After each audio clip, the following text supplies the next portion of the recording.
So sir ఇప్పుడు బేసిక్‌గా ఈ రెసిన్ అనేది ఆముదం నుంచి ఎలా ఎక్స్‌ట్రాక్ట్ జేస్తారు? సీడ్స్ నుంచి అండి. సీడ్స్ హ్మ్. నుంచి అంటే ఇప్పుడు మనం జనరల్‌గా గ్రౌండ్ నట్ సీడ్స్ నుంచి గ్రౌండ్ నట్ ఆయిల్ ఎట్లా ఎక్స్‌ట్రాక్ట్ చేస్తామో, హ్మ్. ఇప్పుడు మన కొబ్బరి నుంచి మన కొబ్బరి ఆయిల్ నూనె. ఎట్లా ఎక్స్‌ట్రాక్ట్ చేస్తామో అట్లానే సీడ్స్ నుంచి కూడా దే ఎక్స్‌ట్రాక్ట్ దిస్ హ్మ్. రైసిన్ అనమాట. హ్మ్.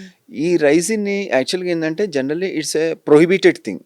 హ్మ్. కానీ వీళ్ళేంటంటే దీన్ని ప్లాంట్స్‌ని డెవలప్ చేసి, ఆ సీడ్స్ తీసి, ఆ సీడ్స్‌లో నుంచి వీళ్ళు అంటే దట్ మీన్స్ వీళ్ళకి ఒక సెపరేట్ ఒక ఏరియా ఉందన్నమాట. సపోజ్ ఇప్పుడు ఫరీదాబాద్‌లో మెడికల్ కాలేజ్ ఉందనుకోండి. హ్మ్.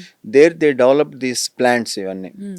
క్యాస్టర్ సీడ్స్ తీసి దాంట్లో నుంచి వీళ్ళు పర్టికులర్‌గా ఎక్స్ట్రాక్ట్ చేయటం మొదలుపెట్టేసేసి అదంతా రెడీగా పెట్టుకున్నారనమాట. అంటే ఈ సబ్స్టెన్స్ ఏందంటే generally it's a prohibited thing. వేరే కంట్రీస్‌లో ఎక్కడైనా సరే ఇట్స్ ఎ ప్రొహిబిటెడ్ థింగ్. హ్మ్. కానీ మన దగ్గర వీళ్ళకి దీన్ని మానిటరింగ్ చేసేవాళ్ళు లేరు. ఎందుకు చేస్తున్నారు? ఏంటి అసలు హ్మ్. వీళ్ళు తీస్తున్నారు అనేది లేదు. ఇది ఫస్ట్ టైం మనకిప్పుడు తెలిసింది ఇట్లా.